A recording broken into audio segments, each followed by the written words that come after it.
La vie qu'on mène ici, t'as pas vu ce qu'elle était, non? T'as pas compris que les hommes qui acceptaient ça méritaient qu'on leur foute la paix? Non, c'est pas assez. Allez, go. On arrive en force, les gars. La vie qu'on mène. C'est la force, les 5-5. Allez, les gars. Merci pour les abonnements. Bientôt j'irai au ciel rejoindre Rimkus le petit Lamine. Donc bonjour et bienvenue à tous dans ce 6ème épisode du podcast d'Oneris qui s'appelle La vie qu'on mène. Et oui, c'est déjà le 6ème épisode aujourd'hui, ça fait 3 mois qu'on a commencé. Donc aujourd'hui je prendrai la main sur la présentation, en l'absence de Kylian et Guillaume. Donc pour m'accompagner aujourd'hui, nous aurons Camille qui va nous présenter le talent de la semaine. Salut! Nous aurons également Jocelyn qui nous parlera des actus de la semaine comme à son habitude. Salut! Et nous aurons Ludovic qui prendra en charge des actus sciences, donc dirigés vers le ciel aujourd'hui. Salut! Alors, et nous terminons donc la présentation par notre invité du jour, qui n'est d'autre que monsieur Olivier Gauthier. Bonjour! Nous sommes ravis de vous accueillir aujourd'hui pour ce podcast. Un plaisir! Et merci de nous faire l'honneur de votre présence. Donc nous aurons beaucoup de sujets à aborder aujourd'hui. Donc sans plus tarder, nous pouvons commencer par Jocelyn et les actus du jour. Ouais, alors je vais commencer par deux news écologiques. Donc c'est d'abord les géants américains Apple et Google qui font des efforts pour combattre le changement climatique. Donc les deux géants américains ont annoncé la création d'un fonds d'investissement, donc pour l'instant de plus de 200 millions de dollars, qui est destiné aux projets forestiers et à la conservation de l'environnement. Et donc à cette occasion, ils ont rappelé leur objectif qui est d'être deux entreprises neutres en carbone d'ici 2030.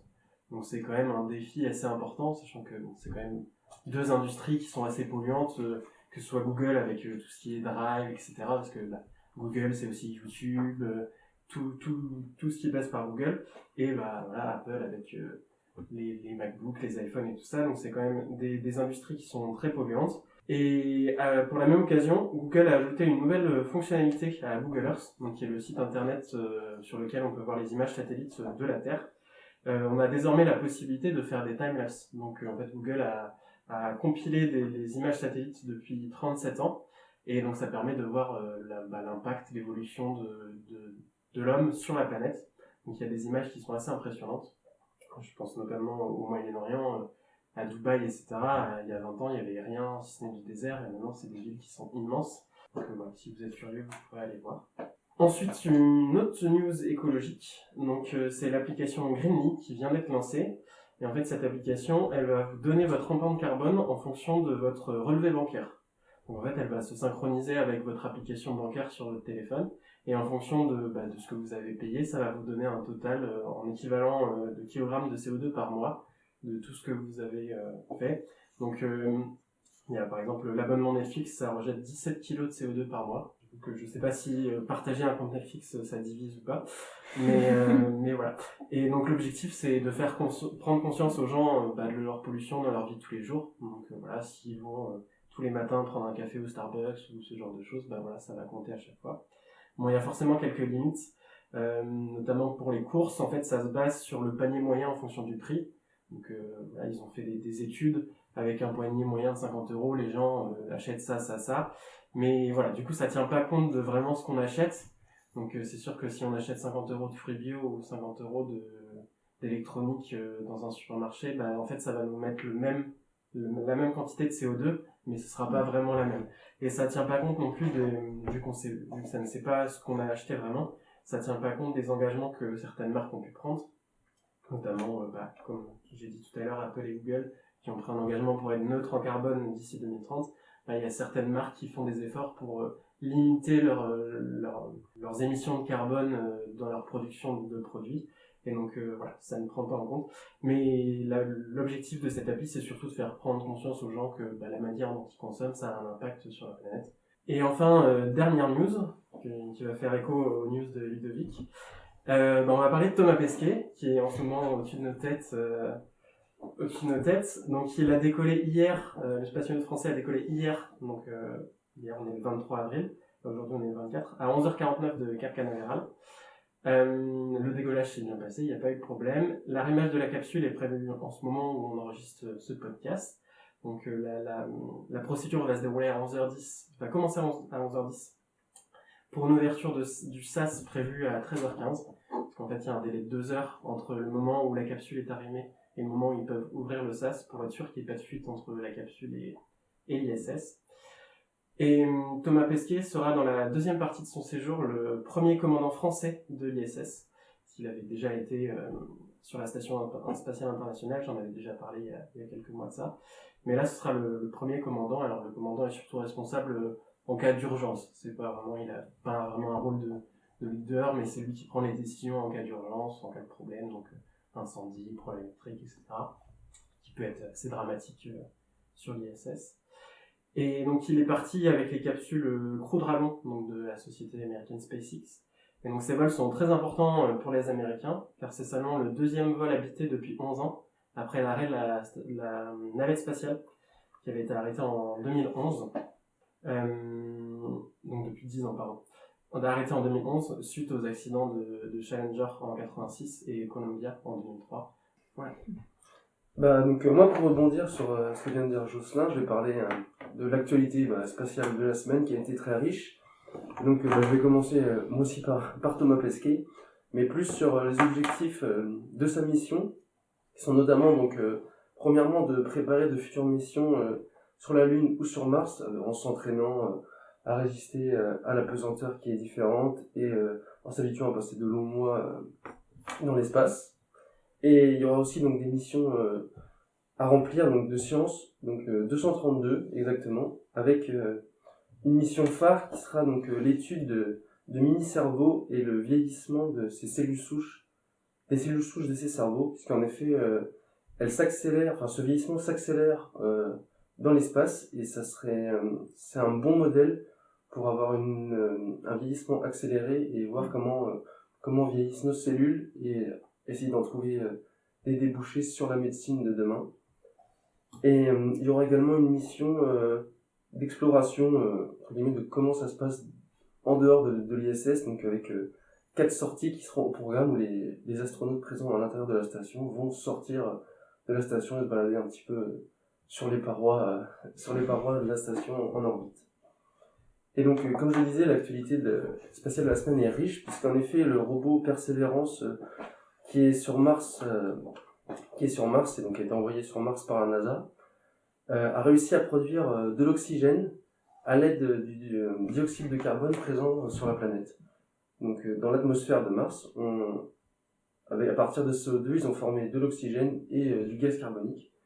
Et donc, ça aura plusieurs applications pour le futur. Parce que d'une, c'est plus facile de produire de l'oxygène à partir de dioxyde de carbone qu'à partir de la glace qui est présente en profondeur dans Mars. C'est une réaction chimique qui est plus simple et qui ne demande pas à aller forer, à aller récupérer la glace en profondeur. Et ça va permettre de faciliter l'exploration future, parce que si jamais on arrive à envoyer une fusée un jour sur Mars et qu'on veut qu'on veut que la fusée reparte, il y a besoin d'oxygène pour faire fonctionner les propulseurs.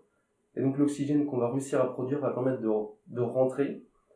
Ça va aussi faciliter de futures explorations, puisque si on arrive à produire de l'oxygène, on va pouvoir alimenter les combinaisons des spationautes, et ça va leur permettre de se déplacer sur la planète et de faire des explorations.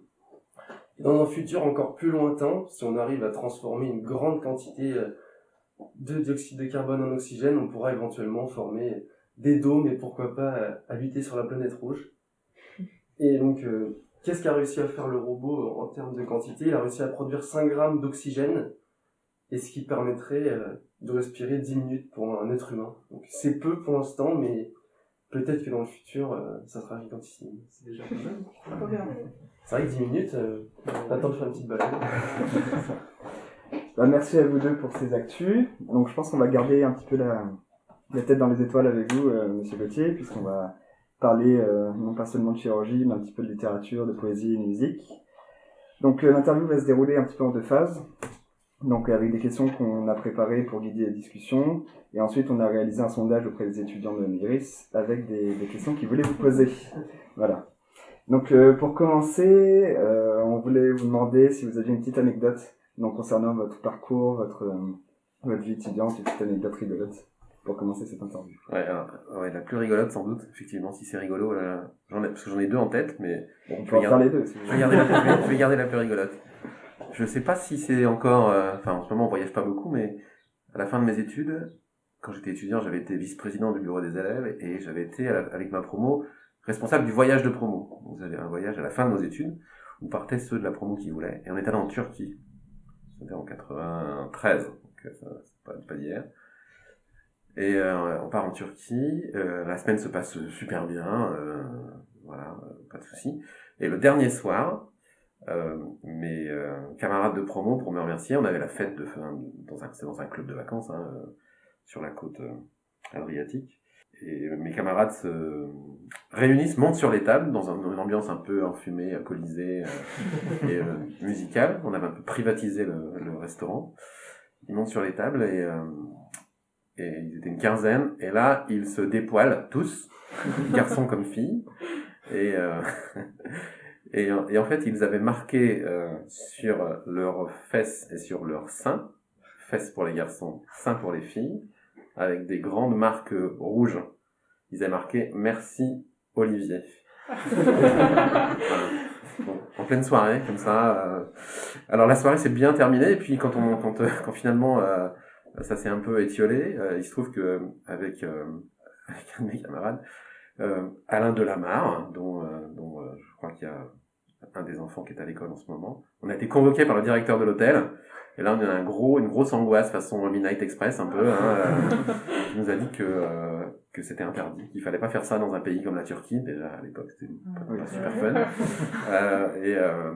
Et qu'il fallait pas que ça se reproduise. Heureusement, on partait le lendemain, parce que sinon on pouvait avoir de gros soucis en passant la douane en rentrant. Voilà. Donc il a mis un petit coup de pression.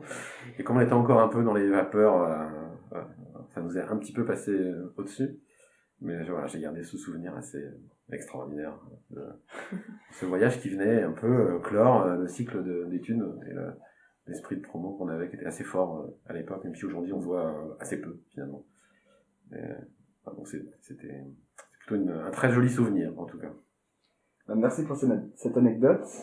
Maintenant, la deuxième question, ça va être un petit peu de la description de votre parcours. Donc depuis votre entrée en école veto et maintenant votre poste d'enseignant-chercheur à l'UNIS.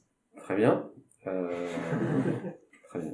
Je vais revenir un tout petit peu avant, parce que avant d'arriver à l'école, en fait, parce que sans parler d'histoire familiale, mais j'ai eu un parcours qui, je pense, me marque encore aujourd'hui. Je suis rémois de naissance, parce que ça explique un peu les sujets dont on peut parler aujourd'hui. Je suis né dans l'est de la France, donc à Reims, où j'ai grandi jusqu'à 18 ans, jusqu'à mon bac. Entre le centre-ville de Reims et une petite bourgade, un petit village sur la route de Charleville, côté Ardennes, donc la Champagne, dans un village qui s'appelle Corel. Donc il y a un Corel en Bretagne aussi, qui est un village sur la ligne de front de la Première Guerre mondiale. Donc j'ai passé mon enfance entre des cimetières allemands, français, au milieu des croix, et des champs de betteraves, parce que c'est le côté Champagne, pas vignoble, mais côté Ardennes, quoi. Donc ça nous rapproche déjà un peu de Charleville, d'Arthur Rimbaud, on n'est pas si loin que ça en fait, quoi. C'est un peu morne. Et je n'ai eu de cesse, même si j'aime beaucoup cette ville, mais à part le Champagne et la cathédrale, j'en ai pas gardé grand chose, et j'ai eu de cesse que avant d'aller une terminale, j'ai eu envie de partir en fait, quoi. Et je savais que j'allais partir parce que le veto, il y avait rien sur place. Et comme j'étais pas super doué pour les prépas parisiennes, enfin j'explosais pas les scores en maths et en physique, quoi, grosso modo. Mes profs m'avaient dit, Olivier, il faut taper les prépas de province. Et là, par un jeu de circonstances que je vous détaillerai pas ici, mais c'était aussi mon souhait, je suis arrivé à Rennes. Touché ma prépa à Château, brillant. Dure prépa, des années pas faciles. Je me faisais un peu des idées parce que quand j'étais déjà musicien, je me disais, je veux aller à Rennes parce que les transmusicales et tout, ça va être magnifique.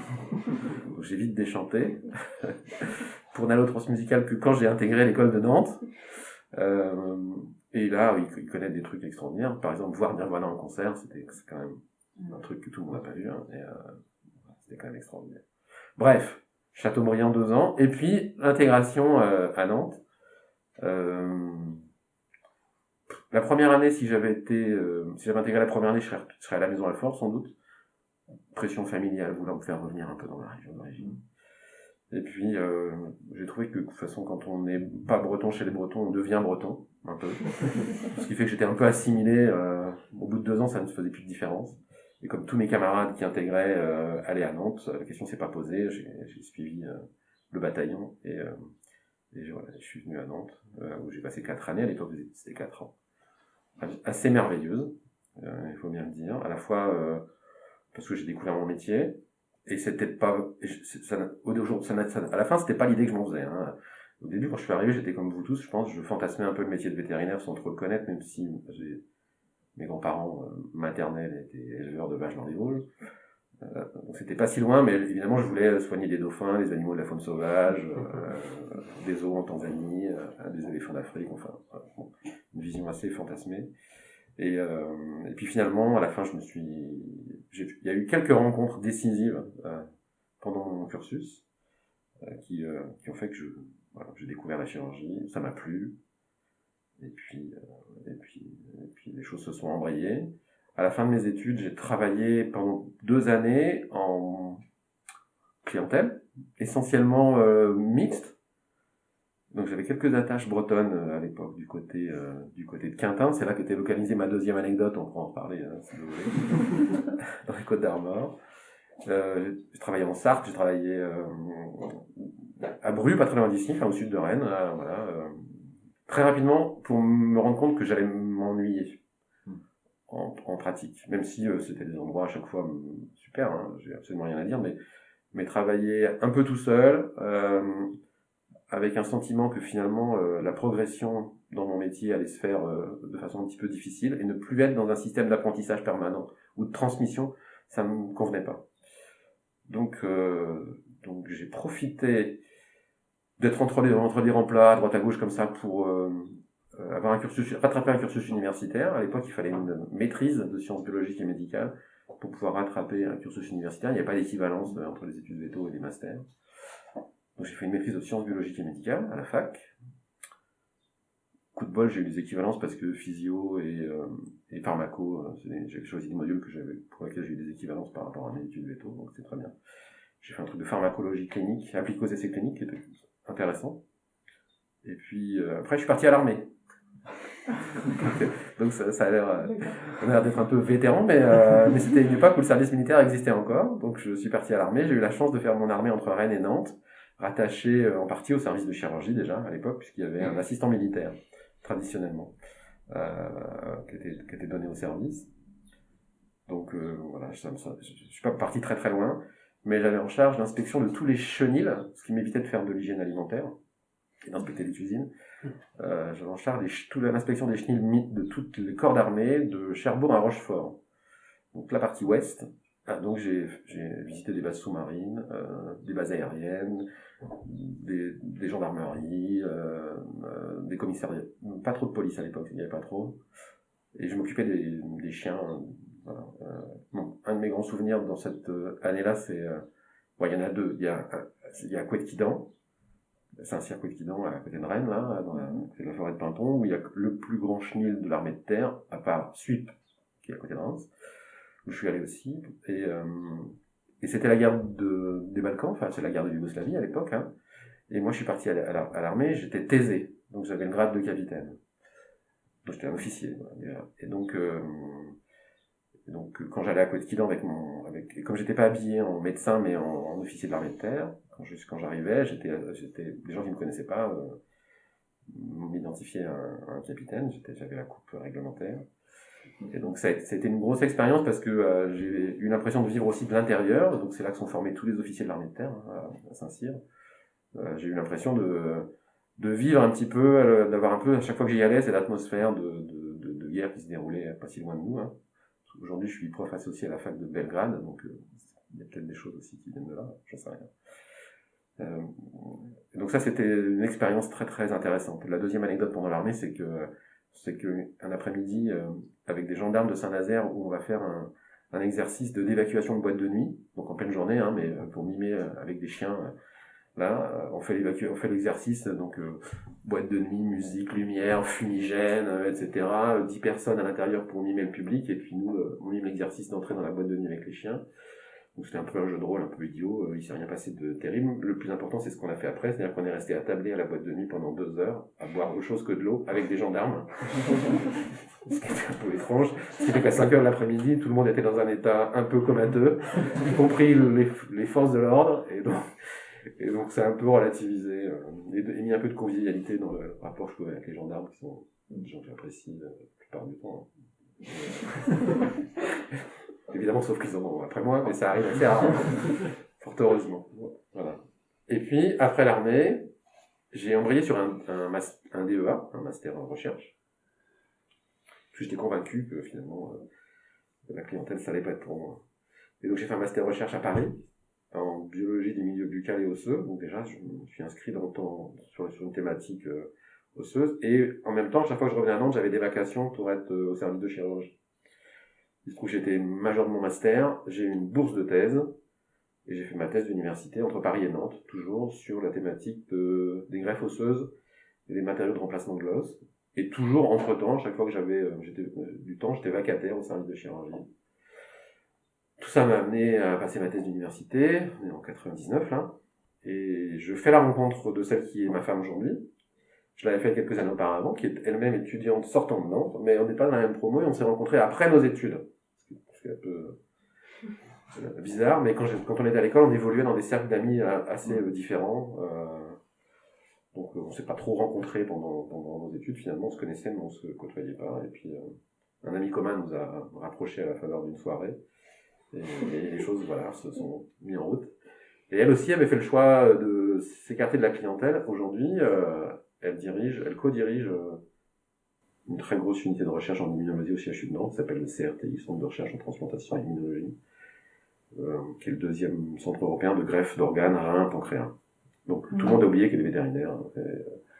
On pense qu'elle est tout bib, mais finalement, elle sort de Nantes. Donc on peut aussi avoir des parcours intéressants. Et je parle de ça parce qu'elle a eu l'opportunité de partir en postdoc, après sa thèse elle-même, et aux États-Unis, à Harvard, ce qui reste aujourd'hui la meilleure université du monde, donc Boston, qui est quand même les États-Unis sans trop être les États-Unis. Et donc moi j'ai fait des pieds et des mains pour la rejoindre le plus facilement possible. Et donc c'était la période où j'avais mon poste à Nantes, pas tout à fait encore, et puis les premiers mois où je l'ai eu. Donc je me suis arrangé pour la deuxième année, la passer avec elle là-bas,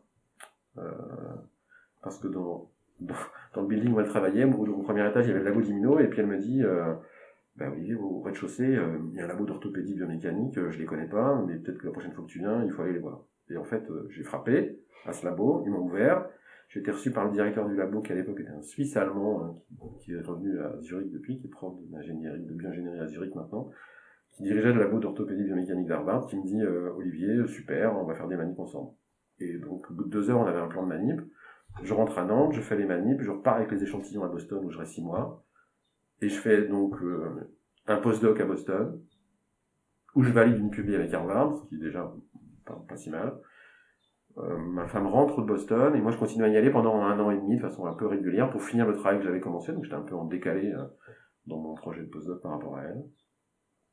Entre-temps, un poste s'ouvre à Nantes, un poste d'ancien chercheur en chirurgie s'ouvre à Nantes. J'avais les prérequis, je me présente, j'ai le concours, et puis je prends mes fonctions 1er janvier 2000. Et là, ma femme est rentrée, on a 30 ans passés, on a passé 2 ans aux États-Unis comme des étudiants, comme des adolescents un peu attardés, quoi. C'est-à-dire deuxième crise d'ado à 30 ans, avec que des expatriés, dans une ville assez merveilleuse, un contexte pour étudier où Harvard c'est quand même hyper luxueux, des études qui m'ont rien coûté financièrement parce que ma femme était payée par Harvard, donc finalement des conditions assez extraordinaires. Depuis, on y va tout le temps. C'est-à-dire qu'on regarde, à chaque fois qu'il y a un congrès, elle ou moi, qui se passe à Boston, on coche la case, et puis on se dit, tiens, dans 6 mois, dans 1 an, il y a ce congrès-là, et on y retourne. Et on n'a plus d'attache à Boston véritablement, à part le fait qu'on a passé 2 années merveilleuses. Mais on a rencontré beaucoup de gens, qui étaient des expatriés comme nous, ce qui fait que quand on voyage, pour des congrès ou en famille, quand on essaie de voyager, on arrive souvent à trouver un point de chute, où on retrouve des gens qu'on a connus quand on était aux États-Unis. À Barcelone, à Londres, à Berlin, au Brésil, on n'est jamais allé, mais en Chine. Donc c'était c'est un élément déterminant en fait, je pense, parce que j'ai pu faire de la recherche à un très haut niveau et de la recherche appliquée malgré tout. Et puis c'était de la recherche en orthopédie biomécanique, donc c'était tout près de mes propres préoccupations chirurgicales. Et donc j'ai beaucoup capitalisé là-dessus et j'ai trouvé après l'équilibre entre le côté praticien, enseignant de chirurgie, et le côté recherche. Et pour moi, les 3 disciplines sont indissociables. Je m'éclate dans les 3. C'est compliqué à organiser dans un contexte d'enseignement vétérinaire. Mais j'essaie de mener les trois de front. Il y a des périodes, évidemment, dans l'année où on fait plus de recherche, plus d'enseignement, plus de clinique en fonction de vous, quoi, en fonction de quand vous êtes là ou pas. Et puis depuis, je vais pas dire que c'est la routine, parce que c'est jamais la routine, mais ça fait donc, un peu plus de 20 ans, déjà. Donc, ces choses-là passent, mais voilà. Il s'est passé plein de choses ces 20 dernières années, mais je vais m'arrêter peut-être. En tout cas, ça fait un peu rêver quand même ce type de parcours. Peut-être. Il faut pas que, ça fait, oui, sans doute ça fait rêver, donc j'ai conscience d'avoir énormément de chance, mais c'est arrivé à moi, mais je pense que ça peut arriver à n'importe qui. C'est simplement, peut-être que la chance que j'ai, c'est que j'ai pas eu peur d'aller frapper aux portes quand il fallait frapper aux portes, donc je me suis pas dit que j'allais être mal reçu. Voilà, je me suis dit bon, de toute façon j'avais pas grand chose à perdre déjà à l'époque. Et puis surtout, je pense, et c'est toujours vrai ça, je pense que la formation qu'on reçoit, et quand on est étudiant, on sous-estime ça, on se rend pas forcément compte de la qualité de la formation qu'on reçoit, qu'est-ce qu'elle apporte véritablement, qu'est-ce qu'elle permet de faire, et ça, je pense que c'est resté, le diplôme que vous allez avoir et la formation que vous recevez, finalement, elle est tout sauf enfermante, cette formation. Elle vous permet de faire plein de choses après. Il y a un vrai socle, je pense que ça, c'est la formation clinique, et je veux croire qu'il y a encore des spécificités vétérinaires nantaises, en particulier à cette formation clinique, qui vous fait faire de la médecine et de la chirurgie avec beaucoup de réflexion, pas beaucoup d'instruments, finalement, c'est presque de la médecine et de la chirurgie du pauvre, mais en tout cas, ça oblige à beaucoup réfléchir, beaucoup intégrer, ça donne une gymnastique, une plasticité du cerveau, on en parlait tout à l'heure, avec Thomas Pesquet, une plasticité qui fait qu'on s'adapte à plein d'endroits, après, quoi. Et donc, ces parcours-là sont très recherchés. Ma femme, si aujourd'hui, elle travaille dans une grosse équipe d'immuno, et donc je peux imaginer bien que depuis 1 an et demi, avec le Covid, elle est quand même en première ligne de plein de choses. Puisque grosso modo, le conseil scientifique est à la maison en visio à peu près 2 fois par semaine, les gens qu'on voit à la télé, quoi. Donc je vois bien le milieu avec lequel elle interagit, mais en fait, elle a la même formation que celle que vous avez reçue. Ça peut faire rêver, mais ce rêve est accessible. C'est comme Thomas Pesquet, on n'ira pas tous dans l'espace, mais on peut y aller quand même, quoi. Ces ouvertures existent.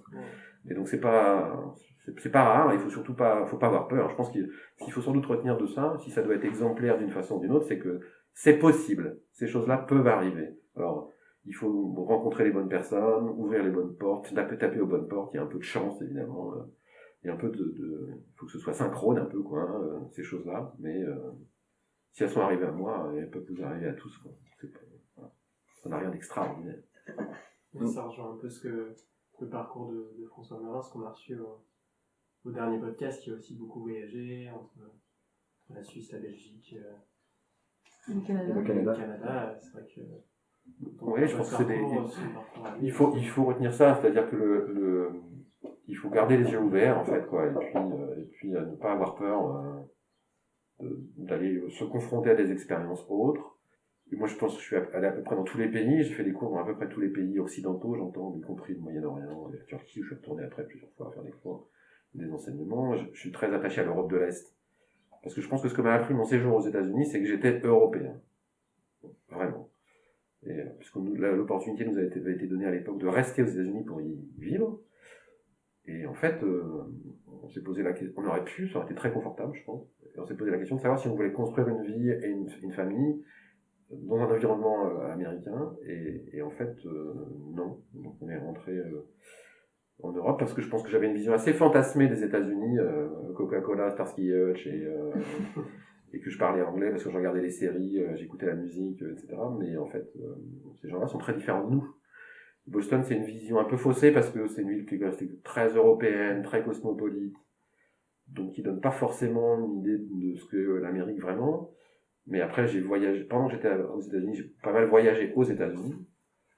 Et là, j'ai compris que finalement, c'était exotique les États-Unis, comme peuvent l'être un pays dont on peut paraître un peu plus éloigné.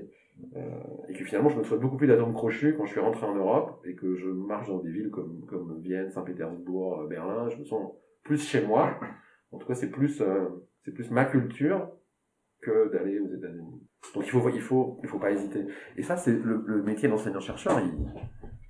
Il permet ça. Alors, il y a plein de choses qu'on peut pas faire. On est sans doute très mal payé. Le problème n'est pas là, mais on a aussi une grande liberté, c'est-à-dire qu'on fait un peu de notre métier ce qu'on veut en faire. Et donc on lui donne la dimension qu'on veut lui donner. Et donc on peut voyager, rencontrer plein de gens qui ont des expériences différentes. Mon dernier grand choc culturel, c'est les 10 jours que j'ai passés à Saint-Pétersbourg, je pense que c'était en 2018, février 2018, il faisait moins 25. J'allais faire 10 jours de cours d'orthopédie vétérinaire, et je fais partie d'un groupe qui s'appelle LAO, qui est une société, une association internationale de formation à la chirurgie orthopédique pour tous les chirurgiens orthopédistes de la Terre, humains et vétérinaires. Il y a une branche vétérinaire dans laquelle je suis formateur depuis 10 ans maintenant, à peu près, et donc on va faire des cours à Saint-Pétersbourg. On arrive, équipe internationale, un Anglais, un Italien, moi, une Allemande, croyant qu'on allait délivrer la bonne parole de la formation en orthopédie vétérinaire à des Russes, quoi, voilà, en les méconnaissant complètement. Et donc les 3 premiers jours ont été un peu... c'est compliqué de savoir ce qu'ils pensent, hein. En plus ils parlent pas la langue, ils parlent pas l'anglais, c'était en traduction, etc. Et puis au bout de quelques jours, on s'est retrouvés vraiment... Au bout de quelques jours, quand tout le monde était couché, que les formateurs étaient restés autour de la table avec nos collègues russes qui nous accueillaient, on a fait un deuxième repas. Après le repas du soir, on fait un deuxième repas, et là, chacun a sorti sa vodka fabriquée maison, ça s'est mis autour de la table, donc c'est déjà très différent des États-Unis, c'est-à-dire que on se met autour de la même table, on boit, on mange, et on partage des choses. En étant chez quelqu'un, qui n'arrive pas aux États-Unis, c'est pas dans la culture. Et donc vrai choc culturel, vraie proximité aussi sur plein de choses. Comme je suis resté 10 jours, j'ai eu le temps de penser comme un Russe. J'y allais avec mes a priori sur Poutine, comme tout le monde, quoi. Et quand on est en immersion comme ça et que les gens nous avaient vraiment adoptés, c'était des collègues vétos, hein, donc des gens éduqués. Alors Saint-Pétersbourg, c'est pas Moscou, donc c'était un peu la partie européenne et assez anti-Poutine quand même, hein, de la Russie.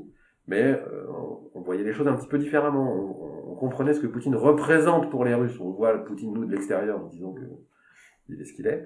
En fait, quand on est à l'intérieur, les Russes ont forcément une idée différente de la perception qu'on prend à nous, mais il faut quand on va dans des pays comme ça, il faut accepter, et il faut se mettre en condition c'est jamais facile, hein, quand on y va 3 jours, on n'a pas le temps. Mais là, 10 jours en immersion, c'était plus facile. Il faut accepter de penser contre soi-même, et de penser comme un Russe.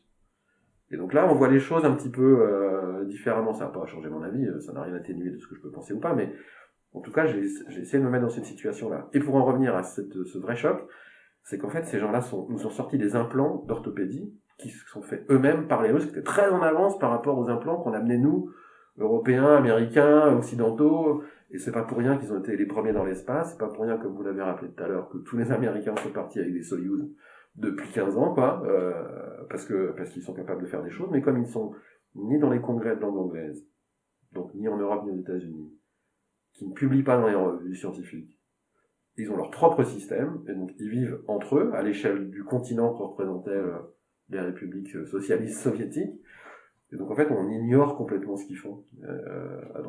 Donc quand on sort en ville, on s'aperçoit que c'est un peu le XXe siècle encore, quoi, hein, dans ce qu'on peut voir, et que c'est sans doute une organisation sociétale qui est pas aussi reluisante, en tout cas aussi attirante et équilibrée qu'elle peut l'être en Occident, mais en fait technologiquement, culturellement, ces gens-là sont juste extraordinaires, quoi. Donc, moi j'ai beaucoup apprécié. À part, en plus, Saint-Pétersbourg, le musée de l'Ermitage, le théâtre Mariinsky, on a allé voir un ballet, ils nous ont un peu sortis aussi, hein. Comme il faisait 25 degrés, la Neva était gelée, ce qu'elle n'avait pas été depuis 15 ans. Et donc là encore, un peu imbibé avec un peu de vodka, parce qu'il faut aussi se faire aux traditions locales. Se voir en pleine nuit traverser ce fleuve gelé là, qui fait 300-400 mètres de large, ce qui fait un peu frémir. Voilà, quand les appréhensions sont levées, et ben, tu te retrouves au milieu de ce truc gelé, tu me dis, je suis à Saint-Pétersbourg avec des collègues vétérinaires de partout, quoi, grosso modo, et des confrères russes. Voilà, c'est des atmosphères que permet le métier que je fais. Donc je m'estime très chanceux, hein. Alors justement, vous nous avez dit que vous avez accroché directement avec la chirurgie. Ouais. Est-ce que vous pouvez nous dire en quelques mots pourquoi la chirurgie? Oh. Oui. En fait, c'est pas difficile. Quand je suis rentré à l'école Veto, je savais pas du tout que j'allais devenir chirurgien. Ça ne faisait pas partie des choses que j'avais envisagées. Aucunement. Et pendant mes années d'études, je dis j'avais des attaches en Bretagne Nord à Quintin. Là, aujourd'hui, je pourrais être propriétaire d'un joli manoir, vétérinaire à Quintin, en ayant épousé la fille du Veto chez qui se faisait mes remplats. c'était un peu organisé comme ça, quoi. Ça aurait pu se passer. En plus, c'est une région que je continue à fréquenter, que j'adore. C'était ma deuxième anecdote, ça. C'était le cabinet vétérinaire de Quintin, Jean Level-Loco, vétérinaire là-bas, qui est décédé il y a 3-4 ans. Quelqu'un que j'ai adoré vraiment, qui m'a beaucoup appris, et pas que professionnellement, qui m'a accueilli chez lui. Très court cette anecdote-là. Je suis invité en 2e année chez lui. Je le rencontre par un jeu de circonstances, un lien familial, etc. Il avait un enfant autiste. J'ai un oncle qui s'occupait d'un centre de réinsertion pour les jeunes autistes à La Rochelle. Bref, il me dit, je connais un vétérinaire dans les Côtes-d'Armor, Olivier, vas-y faire un stage, il va t'accueillir parce que je soigne son fils. J'y vais, je toque à la porte, il m'ouvre, il m'accueille comme si j'étais son fils à lui. Donc ça aussi, c'est l'espèce de... Je pense que ça existe encore, hein, cette espèce de confraternalité qu'on trouve à toutes les générations de vétérinaires quand les jeunes arrivent, quoi. Et là, l'anecdote, c'est, il fêtait ses 55 ans, la semaine où je suis arrivé chez lui en stage. Et donc, il avait réuni 4-5 copains vétos de promo et pas de promo à table. Et donc, j'étais, en 2e année, hein, mais j'étais le poulot, qui était chargé de faire le trajet entre la salle à manger et la cave. Donc ma mission, c'était de prendre commande des bouteilles qu'ils voulaient boire, de descendre à la cave, de remonter les bouteilles, de les déboucher, de les représenter, de les goûter avec eux. Mais j'étais un petit peu en dehors et j'ai vu cet aéropage de gens qui auraient grosso modo l'âge que j'ai aujourd'hui, hein, et vous l'âge que j'avais à l'époque. J'ai vu ces 4-5 vétos là, super, entre eux comme des gens qui se connaissent depuis 30 piges, quoi, qui font le même métier, etc. Je les ai vus monter en grisement progressif avec le vin que je leur servais, moi rester à peu près à un niveau stable. Et je me suis dit, mais je veux être comme ces gens-là, en fait, quoi. Je veux, dans 30 ans, je veux être capable de ça. Je veux être capable de pouvoir continuer à m'éclater, d'avoir des amis sûrs, de boire du bon pinard, de passer des bons moments, et je veux garder cet esprit de convivialité-là. Et donc, bon, je suis resté à Quintin plein de fois. De nombreuses années, je suis encore très lié avec la femme de Jean Level-Loco, que je vais voir très souvent. Depuis, j'ai un pied-à-terre pas très loin, donc bon, je ne suis pas là-bas. Mais pour revenir à ta question sur la chirurgie, là encore, c'est une histoire de rencontre. Alors, je l'ai déjà dit, je pense à certains d'entre vous qui vont nous écouter peut-être, et ça peut mettre Jade dans une situation inconfortable, Jade Gouin, de dire que son père est formidable. Donc, j'entends qu'elle a peut-être pas forcément le même avis que moi sur ses parents. Il y a une question là-dessus, justement. Mais en fait, quand je faisais ma thèse veto en chirurgie, en fait, je voulais j'étais assez ami avec un assistant de chirurgie à l'époque, Philippe Jumel, qui depuis est veto entre Montpellier et Nîmes, qui était batteur avec qui je faisais de la musique, dans le même groupe, qui s'appelait Buff Mode à l'époque dans l'école. Donc c'est par lui que je suis rentré un peu dans la chirurgie. Il m'a dit, si, tu vas voir, c'est super, viens me voir opérer, madame. Donc voilà, c'est l'équivalent de l'assistant de chirurgie actuel et de l'étudiant que vous êtes, quoi. Et puis je lui dis, tiens, je voudrais bien un sujet en chirurgie, ça m'intéresse, pourquoi pas. Et donc je vais voir le chef de service de l'époque, qui me dit, justement, il y a un jeune praticien de l'hôpital là qui veut rester dans le circuit hospitalier et qui veut faire une thèse d'université autour d'un sujet chirurgical et j'ai besoin d'un vétérinaire pour faire la partie expérimentation animale. Poum, il me fait rencontrer François Gouin, qui a 10 ans de plus que moi, et ce type-là, à l'époque, donc Jade n'était pas né. Ce type-là, jeune chirurgien, musicien, voileux, c'est-à-dire plein de trucs que je suis, me montre, et en plus on travaille sur un sujet vétérinaire chirurgical qui m'a vraiment intéressé. Et on pourra y revenir par la suite si vous voulez, parce que ça continue aujourd'hui, ce projet-là continue aujourd'hui. On se rencontre, on s'entend super bien, on travaille super bien ensemble, et je me rends compte que ce type-là, il est bienveillant, doué, il a pas un ego qui passe pas les portes. Enfin, je sais pas comment il est en dehors de ce que je l'ai connu moi, hein, mais et on est resté de fil en aiguille très en contact tout le temps. Donc j'ai eu ces 2 filles en stage quand elles étaient en 3e, et puis aujourd'hui il y en a une qui est une de vos collègues. Et en fait je fais pas de flagornerie quand je dis ça. Hein, je pense que ma rencontre avec François c'est le pivot. Voilà. Il y en a quelques-uns comme ça dans ma vie, des gens que j'ai rencontrés par chance ou aussi par opportunité à saisir. Il y a un moment, il faut dire oui ou non, et puis on fait des choix, on part sur des aiguillages. Mais la rencontre avec François Gouin, elle a été déterminante. Et alors, il y est pour rien, mais c'est la vérité, en fait. Voilà. Parce que justement, on a une question de Dorian qui était professionnellement, qui est François Gouin pour vous? En fait, il y a 2 ou 3 personnes comme ça, ouais, peut-être 3 ou 4. Mais Jean Level-Loco, veto à Quintin. que j'ai rencontré en 2e année, François Gouin, que j'ai rencontré 2 ans plus tard. Donc Jean pour le côté vétérinaire bienveillant, qui m'a appris à mettre la main dans le cul des vaches, quoi, grosso modo, et qui m'a fait aimer la Bretagne à 7h du matin, quoi. Voilà, vraiment, quel que soit le temps. Donc ça, c'est et puis une espèce de ligne de vie, rectitude, un bon sens paysan, vétérinaire, mais donc ça c'est pas que professionnel. Voilà. Et puis après il y a François qui lui m'a mis le pied à l'étrier de l'enseignement clinique recherche. Voilà. En fait, c'est ça qui m'a fait découvrir, en dehors du fait qu'on est resté très bons amis tout le temps après.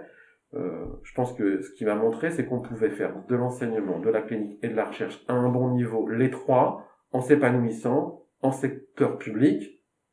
Bon, je sais pas trop où il en est aujourd'hui, mais voilà, moi j'y suis resté encore, et qu'on pouvait avoir ce métier de transmission, ce métier de soins de haut niveau, ce métier de recherche de haut niveau, que c'était exigeant mais que c'était possible et qu'on pouvait s'éclater. Voilà, c'est l'image qui m'a renvoyé, et donc il a conforté mes choix en fait, quoi. Voilà, il les a orientés, il les a confortés. Donc c'est sûr. Après évidemment, on n'a pas évolué dans les mêmes sphères professionnelles du tout. On se croisait de loin en loin. Il est venu dans certains de mes concours, je l'ai invité à certaines thèses. On s'est recroisés plusieurs fois par la suite, et professionnellement et amicalement. Mais oui, c'était cette personne pivot comme ça. Et la 3e, donc François était au début de mon cursus, hein, et puis en cours de cursus, pendant mon séjour aux États-Unis, j'ai rencontré quelqu'un qui est resté un très très bon ami et qui est un ponte de l'orthopédie vétérinaire mondiale, qui s'appelle Loïc Desjardins, qui est un Français, un Toulousain de formation, belge de naissance, qui aujourd'hui est à Michigan State University, que je vois, qui fait une partie de ma résidence pour le coup.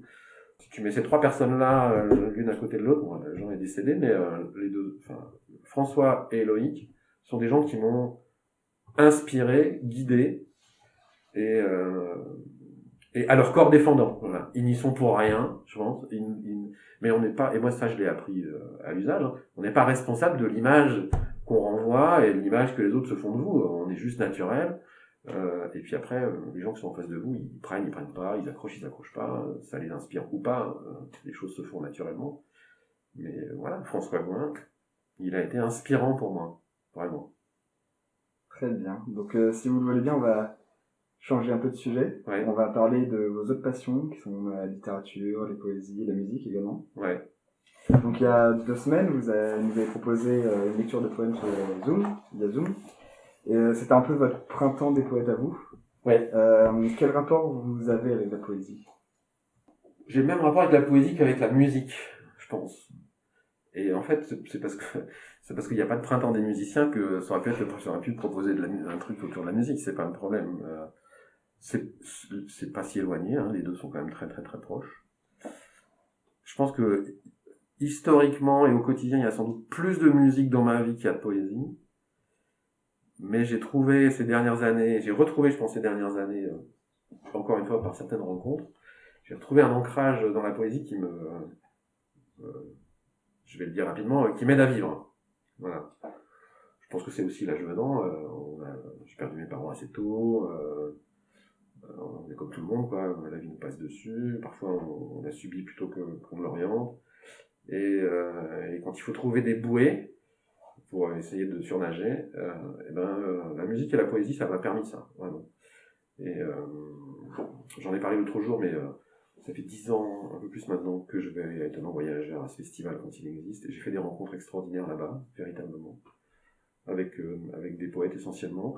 Et j'avais pris l'habitude, et ça c'est une habitude que j'ai depuis assez longtemps, c'est que quand j'étais étudiant à votre place, je faisais du soutien scolaire à la Halvec, là où j'habitais, dans les grandes tours de la Halvec, à côté de la Beaujoire, là, je faisais pas vraiment du soutien scolaire, mais ce qu'on pourrait appeler une espèce d'écrivain public, quoi, grosso modo, c'est pas un quartier où il y avait beaucoup d'immigration à l'époque, mais plutôt des gens du quart-monde, quoi, français, à qui il fallait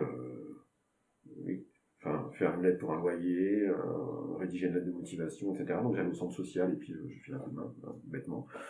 Et donc j'ai ça depuis assez longtemps, et ce partage avec des gens, et j'ai été invité une fois par une troupe de théâtre d'improvisation il y a, je sais pas, peut-être une dizaine d'années à Nantes, avec qui j'étais en contact. Il y avait une ancienne étudiante de l'école d'ailleurs qui intervenait dans cette troupe, Et puis de fil en aiguille, cette soirée-là, j'ai rencontré des gens qui faisaient des lectures publiques et qui animaient des cafés philo. Donc je suis allé une paire de fois avec eux. Et puis il y a 4-5 ans, on en est venu pour le Printemps des Poètes à se dire tiens, on pourrait, dans ces différentes maisons de quartier ou ces différents cafés, on pourrait faire des lectures publiques de poésie à l'occasion du Printemps des Poètes. Donc on l'a fait 2-3 fois, pas l'année dernière. Et donc c'est assez naturellement, je me suis dit moi ça me manque. J'ai continué à lire des choses, j'ai découvert d'autres trucs. Alors, connaissant un peu l'état d'esprit un peu dans lequel pouvaient être certaines de vos promotions, un peu surchargées, un peu perdues dans vos objectifs, vu le contexte, un peu enfermé. Je me suis dit, moi, la bouffée d'air que je trouve dans la musique et la poésie, peut-être que je pourrais la faire partager, et que ça pourrait donner une bouffée d'air aux gens qui seraient intéressés aussi. J'avais pas d'autre ambition que ça. Et dans les lectures que j'ai faites la fois dernière, il y a vraiment des choses, je pense que c'est assez senti, parce que moi-même, je me suis senti embarqué à certains moments par ma propre émotion. Mais j'ai retrouvé il y avait certains poèmes que je vous ai lus que j'avais déjà lus en public, dont le poème de Laurent Godet sur les Kurdes. C'est un truc. Quand je repense au soir où j'ai lu ça, c'était assez incroyable, quoi. C'est d'être dans une maison de quartier nantaise, où finalement dans l'auditoire, moi je lis un poème sur les Kurdes je connais la Turquie, évidemment, mais je connais pas. Enfin, il y a 7-8 ans, en 2014, je suis allé faire un cours dans une université turque au sud de la Turquie, qui était à 250 km de la frontière syrienne. Et puis j'ai eu, au milieu des années 2000, un étudiant en master qui avait quitté la Syrie. Donc c'est des choses. Et j'ai des cousins, j'ai un oncle turc. Bref. Et donc je suis assez sensible à ces sujets-là, mais quand j'ai lu ce poème-là, je pouvais pas imaginer qu'il allait être reçu comme ça, par quelqu'un qui était dans l'auditoire, en plus. En plus d'être bien écrit, en plus d'apprécier la personne qui l'a écrit, Laurent Godet, et d'apprécier le poème en lui-même. Voilà, la réception qui en a été faite, a posteriori, ça m'a donné la chair de poule, en fait, quoi. Donc je me suis dit, voilà, c'est ça que je voudrais vous faire partager. Et je pense que c'est juste ça, je suis dans ma vie personnelle comme je suis dans mon boulot, quoi. C'est-à-dire que c'est assez cloisonné malgré tout, parce que des fois, faut pas tout mélanger. Mais en fait, la personne que je suis dans le boulot, je suis à peu près la même quand je suis pas au travail. C'est-à-dire que je suis investi pareil, j'ai envie de partager pareil, j'ai envie que ce soit joyeux, j'ai envie que ce soit profond, qu'on se dise des choses qui sont importantes. Donc, et je pense que la poésie comme la musique, pour moi, c'est des choses importantes. Voilà. Ça peut être des choses qui peuvent paraître un peu insignifiantes comme ça. Je peux être assez bien embarqué par une chanson italienne des années 80 qui veut rien dire, quoi, mais voilà, qui m'embarque. Et puis par Philippe Jarouski qui chante Vivaldi avec sa voix de contre-ténor, ça me bouleverse de la même façon. Tout pareil. Donc, comme vous nous avez dit dans cette lecture, justement, pour vous, la poésie, la musique, c'est des amis qui sont toujours là pour vous, même si vous n'allez pas bien. Ouais. Alors, c'est pas que un pansement, faut pas croire ça. Non, C'est pas, je n'écoute pas de la musique parce que je fais ça aussi dans des contextes hyper festifs. C'est vrai, mais je pense que et pas que dans des moments où on est un peu en dedans, mais quand on se pose des questions, quand il faut un peu relativiser certaines situations, je pense que c'est un bon moyen de se dire que quoi qu'il arrive finalement, quand on sort de chez soi, il y a du soleil. C'est des réflexions un peu naïves, mais je pense que quelque part, malgré tout, ces arts-là, c'est des choses qui aident à vivre aussi, quoi. Et quand on est très en forme, eh bien, on peut aussi les porter, les projeter, les faire partager, en oubliant que ça peut être des béquilles par certains aspects, mais qu'après aussi, c'est des choses qui ouvrent sur des univers assez insoupçonnés, de façon très joyeuse. Justement, je crois que vous nous avez apporté quelques textes aujourd'hui. Ouais, je vous ai apporté 2 choses assez différentes de ce qu'on a vu ensemble la fois dernière, différentes pas trop. Je vous ai apporté, je vais commencer par ça, parce que c'est le bicentenaire de la naissance de Charles Baudelaire cette année. Donc j'ai lu à Noël, je crois, un bouquin de Jean Telet. Je sais pas si vous connaissez Jean Telet, c'est un écrivain qui a fait un peu de télé, qui est qui a fait plusieurs romans autour de la vie de certains poètes et autour de certaines personnalités historiques. Et son dernier ouvrage s'appelle Crénon Baudelaire, parce que Crénon était un des jurons préférés.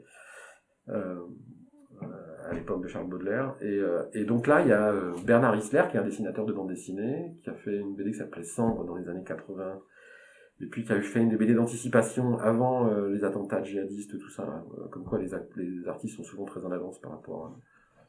C'est souvent des visionnaires aussi. Hein. Et donc Bernard Isler, qui est un dessinateur belge évidemment, il sort en bande dessinée, je pense que c'est aujourd'hui même, hein, il sort un ouvrage qui est consacré à la muse de Charles Baudelaire, qui s'appelait Jeanne Duval, qui avait la particularité d'être métisse. Et donc et je vous ai amené voilà, le cahier numéro 1 pour... alors c'est pas très visuel, hein, mais voilà, il y a à la fois l'aspect graphique qui est donc là c'est des planches des essais, et puis il y a des choses qui vont être mises en couleur dans l'album définitif qui sort ces jours-ci. Et donc on a toute la genèse de la relation de Charles Baudelaire avec cette Vénus noire, là ici, la façon dont ça s'inscrit dans le 19e siècle, comment c'est perçu, Baudelaire, cette espèce de dandy maudit, dont les gens, qui est très subversif pour l'époque, hein, aussi, et qui, enfin, je pense que pour toutes les générations, c'est quelqu'un qui a marqué l'histoire de la poésie, à juste titre, hein, d'ailleurs, hein, mais... Donc voilà, je vous encourage à découvrir ça sous forme d'album. Moi, comme je suis ça, les cahiers sont limités à 2500 exemplaires. Je suis aussi bibliophile, donc j'ai une grosse collection. Donc j'ai acheté les cahiers, mais je vais aussi acheter je vais acheter l'ouvrage définitif, hein, parce que je les aurai en double. Voilà. Et la deuxième chose que je vous ai apporté, c'est un petit recueil de poèmes d'un poète qui s'appelle Georges Perros. C'est un pseudo, il s'appelle Georges quelque chose, mais j'ai oublié, c'est pas très grave. Georges Perros, c'est un poète contemporain qui est mort, je pense, dans les années 70, je sais pas trop. Comme son nom l'indique, il n'est pas breton, même s'il a vécu beaucoup en Bretagne. Je pense qu'il a pris ce pseudo-là parce que... Et donc je m'y suis retrouvé, si ça fait le lien à ce qu'on disait tout à l'heure aussi, parce que de mémoire, il est parisien de naissance, et puis il a dû faire lui aussi, j'imagine, quelques rencontres. Et puis il a fait passer la deuxième moitié de sa vie à Douarnenez, donc voilà, il est devenu Perros. Et je pense qu'il n'était pas breton, mais il l'est devenu, quoi, finalement. Je pense à ça parce que c'est une autre anecdote, mais sur cette histoire de traverser la France pour finalement faire sa migration vers l'ouest, hein, toujours plus loin. Il y a, vous connaissez sans doute ce groupe qui s'appelle Trian, hein, qui est un groupe voilà, qui se sépare, là, enfin qui arrête. Hein, là. Quand j'étais ado, sur un album de Trian qui s'appelle La découverte ou l'ignorance, et la dernière chanson de l'album est une chanson que j'avais reçue avec beaucoup de questionnements à 14-15 ans, qui questionne sur c'est quoi être breton, qu'est-ce que ça veut dire, etc., et qui ouvre sur le fait que finalement c'est un état d'esprit sans doute plutôt qu'une stricte appartenance, mais qu'il y a aussi une grosse empreinte culturelle, une interrogation sur l'identité régionale, etc. J'avais reçu ça avec beaucoup je dis pas que c'est responsable de l'endroit où je vis aujourd'hui, et de l'ancrage breton que je peux y avoir trouvé, mais en tout cas ça a sans doute éveillé une sensibilité très, ça a révélé quelque chose, hein, qui a justifié, quoi, qui m'a aidé à quitter ma Champagne natale pour venir m'ancrer ici. Vous voulez que je vous lise quelque chose ? Avec plaisir. Avec plaisir. Plaisir renouvelé. Alors, ce petit recueil de poèmes de Georges Perros a été publié après sa mort, et il porte le titre de la première phase d'un des poèmes, et rien que ce titre-là est magnifique. Ça s'appelle « J'habite près de mon silence ». C'est le titre de l'ouvrage. Je vais vous lire dans ce petit recueil, je vais vous lire un poème qui s'appelle « Ainsi soit-elle ». Oui, nous ferons la croix ensemble, et je te clouerai sur le lit, et je mêlerai mes membres aux tiens, ma petite amie. Oui, cela nous ferons ensemble, et je te prendrai la main, comme à l'enfant, pour descendre dans le ravin. Nous jouirons de nous surprendre, ainsi liés, oui, c'est promis, et caresserons nos cendres avec mépris. Nous regarderons en face nos deux pauvres corps meurtris, sans y voir malice, et fasse que le bon Dieu n'y soit. Ainsi nous pourrons tous deux survivre à cet enfer et paradis. Ainsi nous mourrons et vivent après l'hiver l'âpre fruit. Car il faut que tout finisse, en splendeur, chemise ou non, que le jour serait triste sans la nuit qui dit son nom. Le plaisir veut qu'on y pense, un rien de plus qu'il ne vaut, que la bête en nous dépense son crescendo. À l'amour rendons les armes, il nous dérange si peu. Sois tel un soldat, les larmes ne sont rien qu'un coup de feu. Qu'à personne l'on destine, sans savoir pourquoi, comment, dresse ton corps et calcine ton sempiternel tourment. Laisse-toi souffrir, ma belle. Moi, je laisse aller mon cœur. Ainsi le navire appelle l'ancre. Ainsi l'âme sœur, ma sœur. Georges Perros, j'habite près de mon silence. Il a un petit, il faut lire Les Poèmes bleus de Georges Perros. Il a publié ça dans les années 60, c'est chez Gallimard. Vous trouverez ça si ça vous intéresse. Merci beaucoup pour cette lecture. Et on va parler, parce que je crois que vous nous avez dit que vous faisiez partie d'un groupe de musique. Oui. Quand vous y étiez à l'école, peut-être toujours maintenant. Ouais. Vous pouvez un peu nous parler de votre parcours en tant que musicien, peut-être ouais. plusieurs anecdotes. Ouais. Encore des anecdotes. Donc littérature, musique et poésie, c'est présent très très tôt, depuis toujours, hein, je pense, chez moi. Voilà, j'ai eu un grand-papa paternel qui a fini bibliothécaire dans un lycée de Reims qui s'appelle le lycée Roosevelt, qui m'a beaucoup, je pense, qui est beaucoup responsable de ça, entre autres. Il va dire qu'il était de tradition familiale. La partie de ma famille paternelle est une famille un peu petite bourgeoise, alors que la famille maternelle était des éleveurs vosgiens, donc voilà. Et dans la famille de mon papa, il y a toujours eu un piano, il y a toujours eu une espèce de tradition qu'il fallait que les enfants fassent de la musique et du piano. Alors les miens aujourd'hui font tous de la musique, pas que du piano, mais tous de la musique aussi. Comme si ça faisait partie finalement de l'éducation normale. Donc j'ai fait du piano à un niveau conservatoire pendant une dizaine d'années, quoi, jusqu'à ce que je quitte Reims.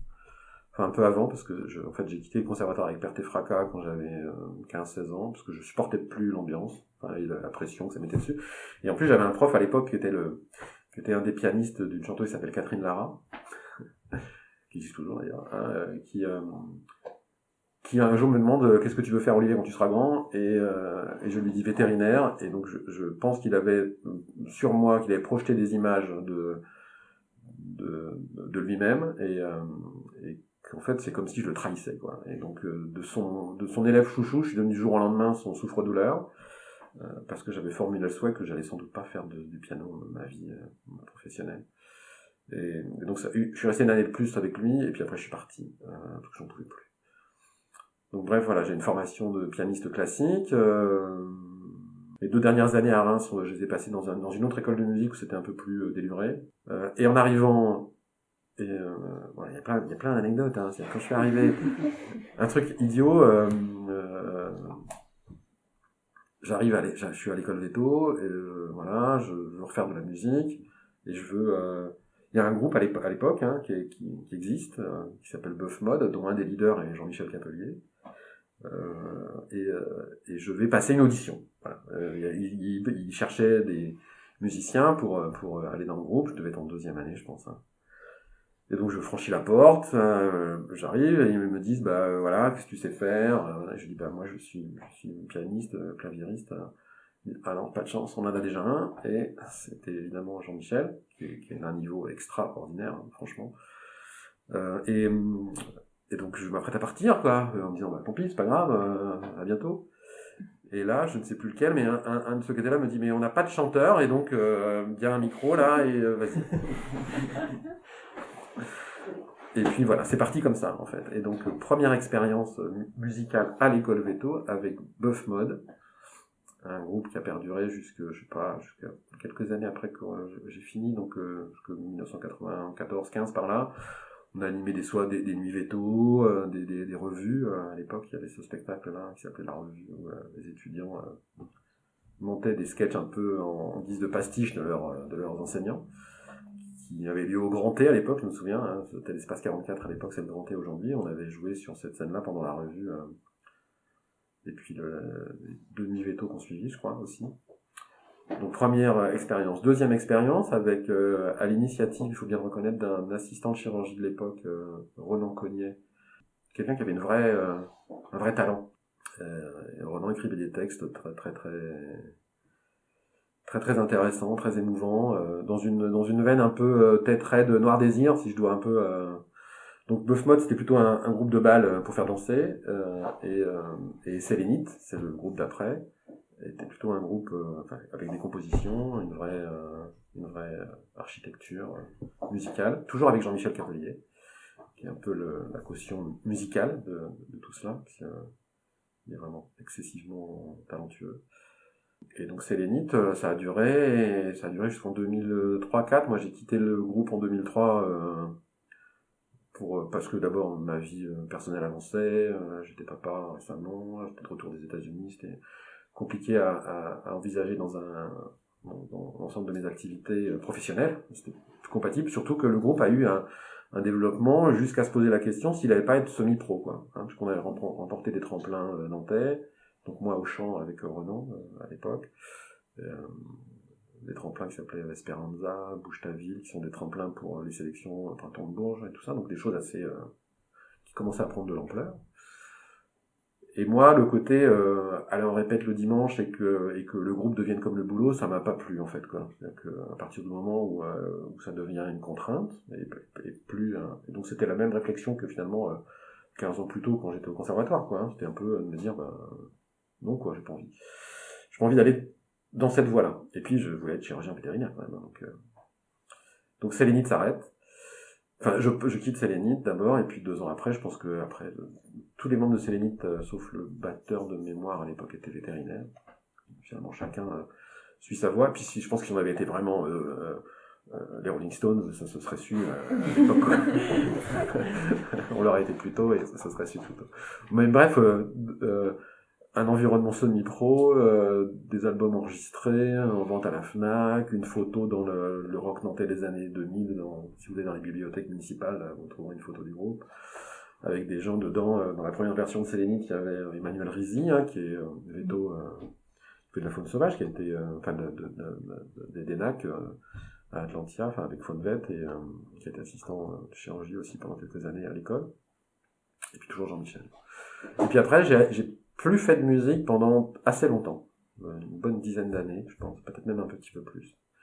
Et je voulais que mes enfants en fassent. Et puis un jour, ma fille, ma première fille, mon deuxième enfant, fait du piano, parce qu'il y a un piano à la maison évidemment, auquel j'avais pas touché pendant une dizaine d'années. Et c'est ma sœur qui un jour demande à ma fille, mais Héloïse, tu fais du piano, ton papa ne t'a jamais montré des choses au piano, vous jouez pas à 4 mains avec ton père? Et Héloïse, ma fille, lui a dit non et ignorait quasiment que je faisais du piano. Donc j'avais un peu refoulé ça, je pense, loin pour des raisons familiales, bref, à cette époque-là. Et donc ma fille, finalement, elle s'appropriant le piano en faisant... Je m'y suis remis, progressivement, il y a 5-6 ans. Je m'étais fixé comme objectif J'avais retrouvé une playlist que je jouais quand j'avais 17 ans. J'avais une playlist que j'avais jouée à l'occasion des Francopholies de La Rochelle, où j'étais parti quand j'avais 17 ans. J'avais une playlist que j'avais jouée avec un copain guitariste de l'époque, quand on était lycéen. On avait joué dans une espèce de pizzeria en satellite des Francopholies à l'époque, et j'étais allé avec une playlist où j'avais à la fois des morceaux de jazz, des morceaux plus classiques, etc. De quoi jouer 1 heure, quoi, grosso modo. On avait fait ça pendant quelques soirs. Et j'ai retrouvé cette playlist-là, et je me suis dit, tiens, ce serait bien que j'arrive à la rejouer. Voilà. 30 ans plus tard, je retrouve le niveau que j'avais quand j'avais 17 ans. Donc j'ai un peu de mal, mais finalement en me concentrant, j'y suis arrivé. Donc j'ai remis le pied à l'étrier de la musique comme ça, progressivement. Et un jour, d'août, je sais pas, il y a 4 ans peut-être par là, je reçois un coup de téléphone de Jean-Michel Capelier, qui m'avait déjà relancé plusieurs fois pour me dire « Tu devrais venir voir, intégrer la troupe de théâtre musical qu'on a constituée, dans laquelle je suis moi-même depuis plusieurs années. » Et à chaque fois, je lui avais dit « Non, j'ai pas le temps. » J'étais, je pense, très focusé sur mon métier, ma famille, etc. Et je ne sais pas pourquoi, il téléphone en plein mois d'août, à un moment où on n'aurait pas dû être là, où je n'aurais pas dû décrocher, je décroche le téléphone, et là il me dit « Olivier, on a un spectacle qu'on joue en ce moment, et qu'on a déjà joué plusieurs fois, on a une prochaine représentation dans 2 mois, et voilà qu'un de nos chanteurs-comédiens nous lâche. On a déjà des engagements, et est-ce que vraiment tu veux pas venir nous rejoindre ?» Et ce jour-là, je lui ai dit oui. Et patatras, c'est reparti.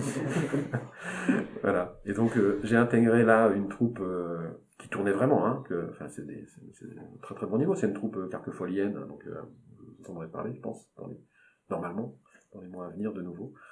Donc je suis arrivé dans quelque chose qui roulait déjà, donc c'était assez différent de ce que j'avais connu auparavant, où dans toutes les expériences musicales d'avant, j'étais plutôt sur le devant de la scène, et donc en position un peu de l'idée quelque chose, quoi. Et là, en tout cas d'être responsable de ce qui se passait, et là j'arrive dans un rôle qu'on me donne.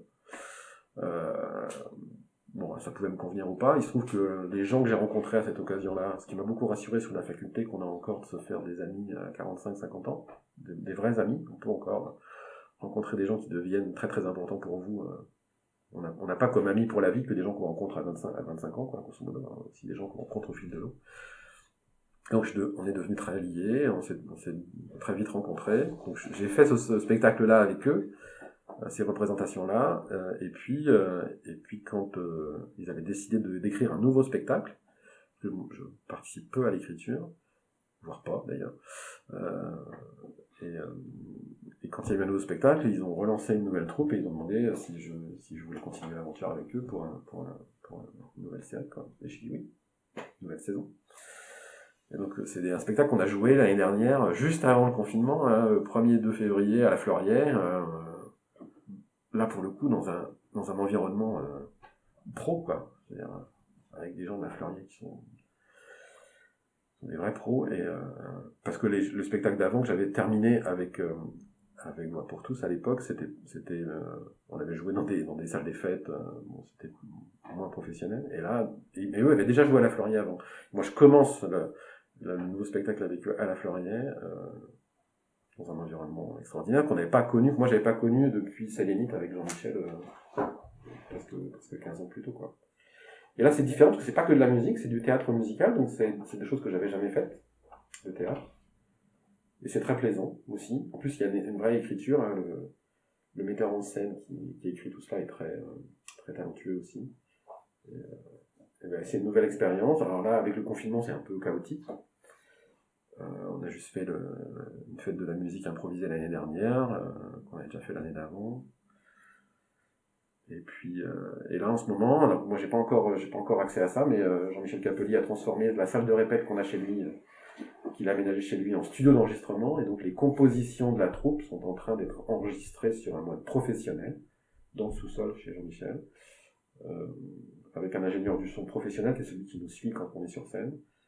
Et donc là, les compositions de la troupe en ce moment sont enregistrées piste par piste, hein, comme des pros. Donc pour l'instant, il y a la partie rythmique, basse batterie qui est enregistrée. Je pense que les voiles vont arriver à la fin. Donc je m'attends à être convoqué dans quelques jours, à quelques semaines, pour aller poser ma voix sur ce que les autres auront enregistré. L'objectif étant d'en faire un outil physique, enfin dématérialisé, mais quelque chose qu'on puisse écouter, diffuser, indépendamment d'un spectacle, puisqu'il faut bien continuer à s'occuper quand on peut pas être sur scène, quoi. Bah, nous aurons grand plaisir à l'écouter. Bah, On va être disponible. Merci.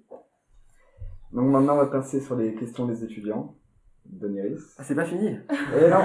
Voilà. Vous avez déjà répondu à pas mal de questions. Tant mieux. Donc on a une question de Pierre-Alexandre qui dit: comment se passe l'internat de chirurgie à Néris et comment se fait la sélection? C'est une question assez sérieuse. Ouais, tout est sérieux. Oui, tout est sérieux. Ou pas d'ailleurs. Tout est également pas sérieux. Il n'y a pas d'internat de chirurgie à Néris. Donc déjà, pour régler la question, ça s'appelle pas comme ça. Il y a un internat médecine et chirurgie des animaux de compagnie qui est un internat national.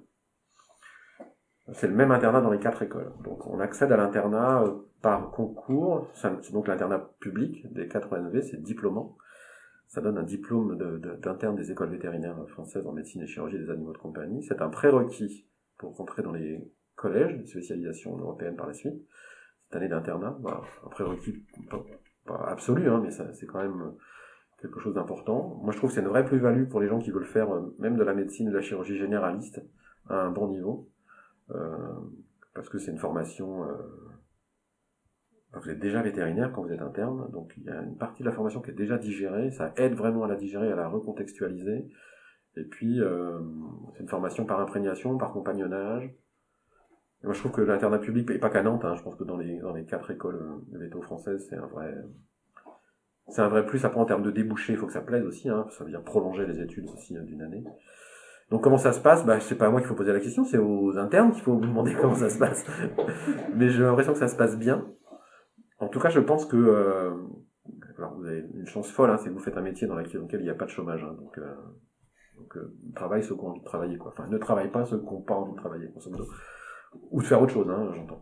Mais dans ce sens, ça veut dire que je pense que l'internat c'est encore un levier de plus en termes d'insertion professionnelle, hein, pour toucher des structures un petit peu plus spécialisées, un peu plus urbaines. Donc je pense que c'est un élément différenciant important. Il n'y a pas des places pour tout le monde, hein, mais voilà, je pense que en tout cas ça vaut le coup. Si la question c'était est-ce que ça vaut le coup, ma réponse est oui. Très bien, donc il aura sa réponse, parfait. Et on a une question, bon, c'est un pseudo, du coup, Lililou, qui nous dit l'opération qui vous a le plus marqué dans votre carrière. Je sais pas. Je vais répondre avec un peu je vais répondre un peu à côté. Et puis après, je vous dirai plus que l'opération, l'expérience, au sens de vécu, qui m'a le plus, à ce jour, le plus marqué. La chirurgie, c'est sans doute pour ça que ça m'intéresse. J'ai tendance à considérer qu'il y a une part de création quand on fait de la chirurgie. Que même si on fait des choses assez codifiées, qui se ressemblent, c'est jamais complètement la même chose. Il y a toujours quelque chose qui se passe différemment. Il y a des imprévus, il y a des présentations cliniques individuelles différentes. Et moi, quand je termine une chirurgie qu'elle est bien faite et que je suis content de moi, j'ai un peu l'impression j'ai l'impression d'avoir créé quelque chose, voilà. Surtout d'avoir soigné déjà, ce qui est quand même l'objectif principal. Mais il y a aussi la satisfaction d'avoir fait quelque chose de ses mains, de l'avoir bien fait, de savoir que ça va être utile, que ça va soulager. Et il y a vraiment en tout cas, je le vis comme ça. Voilà. C'est comme si je créais quelque chose. Il y a une part d'œuvre d'art, un peu. Peut-être un peu votre formation musicale, donc. Oui, je sais pas, mais en tout cas, j'ai l'impression de produire quelque chose. Voilà. C'est-à-dire que il y a quelque chose de tangible qui se passe et ça sort de mes mains et de mon cerveau. Donc il y a peut-être moins de ressenti que dans la musique ou la poésie, mais c'est tout aussi important. Et donc j'ai beaucoup de chance. En plus, cette année particulièrement, et l'année dernière déjà un peu, hein, mais on a vraiment une équipe chirurgicale avec les assistants qui sont autour de nous. On fait des choses extraordinaires. Je pense qu'on est monté en gamme aussi en termes de technicité, parce que l'équipe est super soudée et qu'elle marche très très bien, qu'elle est très compétente. On fait des choses assez souvent haut de gamme, je trouve, voilà, qui n'a rien à envier à ce qui se passerait dans une structure spécialisée privée du tout. Et pour répondre plus précisément à la question, la chose qui m'a le plus marqué, on sort de la chirurgie vétérinaire et on touche la chirurgie expérimentale. Je trouve la chirurgie expérimentale pour moi c'est un peu comme l'entraînement du militaire ou du sportif avant le match, quoi. C'est à partir du moment où l'entraînement est plus fort que le match, plus fort que ce qui est demandé en match, vous êtes sûr de gagner. On voit bien que finalement l'entraînement des sportifs ou des bidas, des fois ils font des trucs qui savent faire mais qui ne reproduisent pas forcément ni en match ni sur le terrain. Et ben la chirurgie expérimentale c'est un peu ça. On fait des choses en chirurgie expérimentale qui sont plus compliquées, plus techniques, plus demandeuses que ce qu'on peut être amené à faire en clinique très souvent. Et là j'ai eu la chance énorme de participer il y a 5-6 ans, 2013-14, donc un peu plus maintenant, au développement du cœur artificiel de la société Carmat. J'ai pas eu la Légion d'honneur pour ça, mais c'est ma Légion d'honneur à moi, hein. C'est-à-dire que c'est quand même une aventure assez extraordinaire qui fait que ce cœur-là, qui est aujourd'hui en phase d'industrialisation, qui est posé, même si en France c'est compliqué, et il y a une grosse partie des essais de fiabilisation de la technique qui ont été faites à Nantes, avec l'équipe nantaise, et donc j'en étais le coordinateur, grâce à des contacts que je peux avoir, ou que j'ai pu avoir avec les chirurgiens cardio du CHU, en particulier le professeur Duvaux, qui lui aussi j'aurais pu le mettre dans les gens que j'ai rencontrés qui ont été importants. Je le connais depuis tout petit. Quand j'étais jeune étudiant, il faisait déjà de la chirurgie expérimentale sur la cardiologie, et à l'époque je surveillais simplement les animaux qu'il opérait dans le box, quoi. Et puis après, quand je suis devenu enseignant, je l'ai côtoyé dans des jurys de thèse, et quelques années plus tard, sa fille a fait veto à Nantes. Donc on est restés très liés. Et un jour, il vient me voir en me disant Olivier Carmat, ça va pas bien du tout, le cœur artificiel, ça n'avance pas, l'équipe parisienne, patauge, et je leur ai dit que les Nantais allaient faire beaucoup mieux. Je dis quand même, Daniel, tu t'avances un petit peu. Et non, et alors je vous ferai pas l'histoire en entier, mais en fait, on a fait 15 manips d'implantation du cœur total Carmat à Nantes, et à la fin de ces 15 implantations-là, Carmat a eu l'autorisation de faire les premiers cas pilotes chez l'homme. Et j'étais donc dans l'équipe chirurgicale. Alors, il y avait une équipe chirurgicale majoritairement composée de chirurgiens transplanteurs, cardio évidemment, qui venaient chez nous, quoi, à Nantes ici. Donc c'était une occasion aussi d'avoir une grosse émulation d'équipe et de faire des choses qui sortent de l'ordinaire. Et puis moi j'étais intégré dans l'équipe chirurgicale, alors plutôt à l'égal d'une seconde main que d'une première main, parce que c'est des choses que évidemment on n'a pas accès en tant que chirurgien vétérinaire à ce type de technique. Mais véritablement, d'être en compagnonnage avec Daniel Duvaux, qui à l'époque était le chef de cardio-thoracique de Nantes en transplantation, Christian Latrémouille, qui l'est aujourd'hui à l'hôpital Georges Pompidou à Paris, Jean-Christian Roussel, qui s'occupe de ça à Nantes aujourd'hui, ça a été quand même pendant quelques mois, quelques années, une expérience professionnelle extraordinaire. Plus ensuite la réception par le Premier ministre, qui fait venir l'ensemble de l'équipe dont je faisais partie à l'époque pour féliciter, quoi. Voilà, donc c'est pas une intervention, c'est une quinzaine d'interventions et un contexte qu'il a fallu mettre en place, développer, et c'est une vraie grosse expérience, et je suis très heureux d'avoir vécu ça, très fier aussi parce que ça marche. Peut-être que demain j'en ai rien, en tout cas ça va rendre des services, c'est sûr, parce que j'ai vu les premiers patients implantés, j'ai vu comment ils vivaient, j'ai vu que ça se passait bien, enfin, et puis j'étais en première ligne à chaque fois qu'il y avait une communication sur France Inter ou Europe 1, parce que Carmat c'est Carpentier le chirurgien, et Matt c'est Matra, donc c'est Lagardère, quoi, grosso modo. Et donc à chaque fois qu'il allait y avoir une communication, parce que la première avait été faite ou une nouvelle implantation avait été faite, je recevais un petit coup de téléphone quelques heures, quelques minutes avant, qui me disait tiens Olivier, il y a un nouveau patient qui a été implanté. C'est important qu'on te maintienne, que tu sois informé, etc. Et, moi, c'était une vraie belle expérience. Et ça encore, c'est des choses, j'avais pas du tout envisagé de faire ça un jour, quoi. C'est complètement imprévu. Donc je pense que ce qu'il faut sans doute retenir de ça, c'est qu'il faut être perméable, il faut être poreux à ce genre de choses. C'est-à-dire qu'il y a des choses qui se passent, et c'est plus facile de dire aux gens oui d'abord et de les recevoir en leur disant oui, et puis après d'aménager et de dire oui mais ça peut être, on va réfléchir ensemble, plutôt que quand les gens vous font une demande que vous trouvez un peu extraordinaire, de dire ah non, je pense que ça va pas être possible, parce que ça ferme la porte tout de suite. Même si c'est compliqué, il vaut mieux dire oui, faut se rendre compte après que c'est pas possible. Mais moi j'ai plutôt ce tempérament là, c'est-à-dire d'être un peu partant pour tout, parce que j'adore quand moi je pose une question, avoir quelqu'un en face de moi qui me dit oui, quoi. C'est quand même beaucoup plus intéressant, et ça trace des perspectives, plutôt que des gens qui sont toujours sur la radar en disant ouais, peut-être pas, je sais pas, on verra.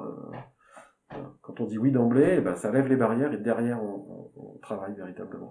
Et avec Carmat, c'est ce qui s'est passé, c'est que quand on m'a questionné si j'avais dit non, on n'arrivera pas à le faire, parce que ça paraissait insurmontable, quoi, il se serait rien passé. Donc ça n'a pas été facile. Mais le fait dire oui, on peut sans doute vous proposer quelque chose, et puis j'étais un peu poussé à le faire aussi, j'étais pas tout seul, ça a permis de faire des choses, voilà. Et on se sent utile, véritablement. C'est pas que je me sens pas utile au quotidien, parce que ça c'est un truc que vous allez apprendre, c'est que quand on est vétérinaire, et les gens qui connaissent pas bien le métier se rendent pas compte de ça, y compris dans nos dirigeants parfois, mais quand on soigne un animal, on ne soigne pas que l'animal, on soigne l'environnement de l'animal aussi, et l'implication sociétale que le cadre vétérinaire est pour moi quelque chose de super important, tant à la campagne qu'en ville, d'ailleurs, le problème ne se pose pas en ces termes-là, mais on se sent, c'est un métier pour lequel on se sent utile. Et là, dans cette expérience avec le cœur Carmat, là, oui, je me suis vraiment, c'était vraiment plus grand que moi, voilà, et c'était parfait. Alors, on a deux autres questions. Donc, Emma qui nous dit à quand le club poésie à l'école Veto? Je suis pas en mesure, moi, de créer un club poésie à l'école Veto. Et s'il y en a un, est-ce que vous serez partant pour participer? Évidemment, je vais pas vous dire non maintenant. Après ce que je viens de vous dire. Donc la réponse est oui. J'ai pas épuisé mon mon stock d'auteurs et de poèmes à partager. Donc ce sera avec plaisir, évidemment. Et la dernière question, donc si vous deviez emmener sur une île déserte un seul livre, lequel vous emmenez? Oh là là, c'est compliqué. C'est à la fois compliqué et pas compliqué. Ce sera pas un roman, parce que même s'il y a des romans extraordinaires, je pense au dernier que j'ai lu qui m'a beaucoup marqué, qui est un roman de Marc Dugas, auteur français, donc, qui avait écrit à la Chambre des officiers il y a une vingtaine d'années. Il a écrit il y a 4-5 ans Ils vont tuer Robert Kennedy. Il faut lire ce livre-là, parce que c'est dans l'histoire contemporaine, c'est assez extraordinaire. Mais j'emmènerai pas un roman, même si pendant le premier confinement, j'ai lu un roman de Victor Hugo qui s'appelle 93, qui est son dernier roman, que j'avais à la maison, que j'avais jamais lu.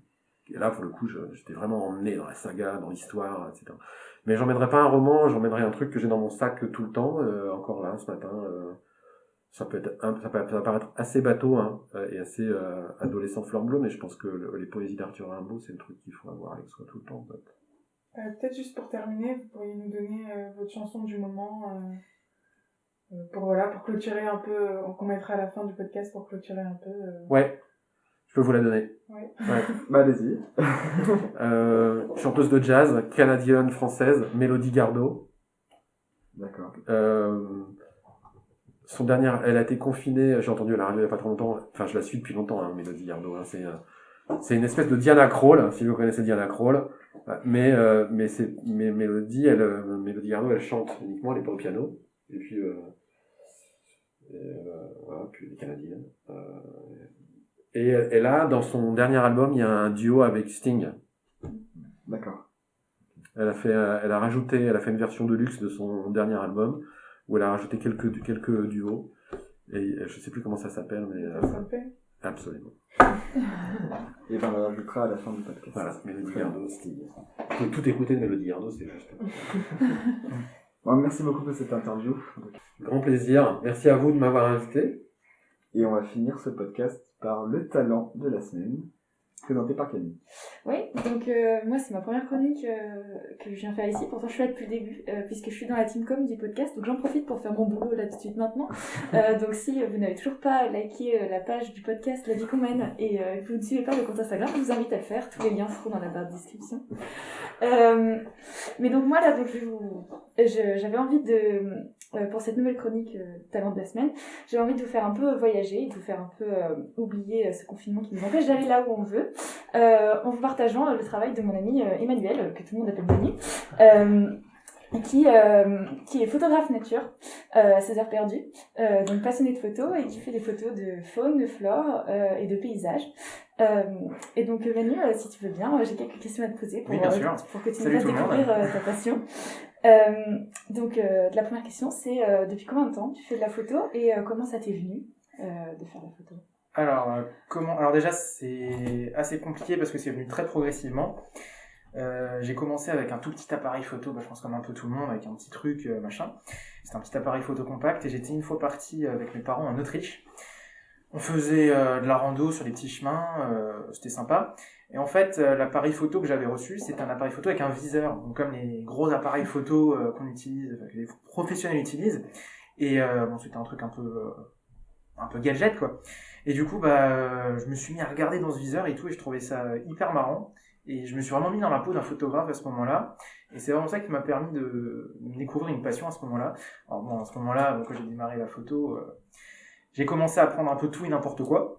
Donc ça a commencé avec 50 000 photos sur un petit appareil photo, on peut faire plein de photos. Hein. Donc je prenais vraiment tout et n'importe quoi. J'étais hyper heureux de faire ça à travers le viseur et tout.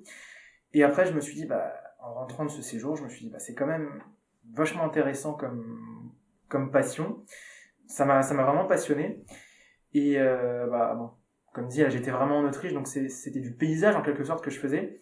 Et alors je me suis dit, je vais commencer par mettre à la photo. Alors j'y connaissais rien.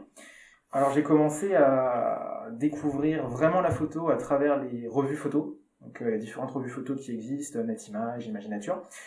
Et c'est là que j'ai vraiment commencé à me tourner plus sur les paysages.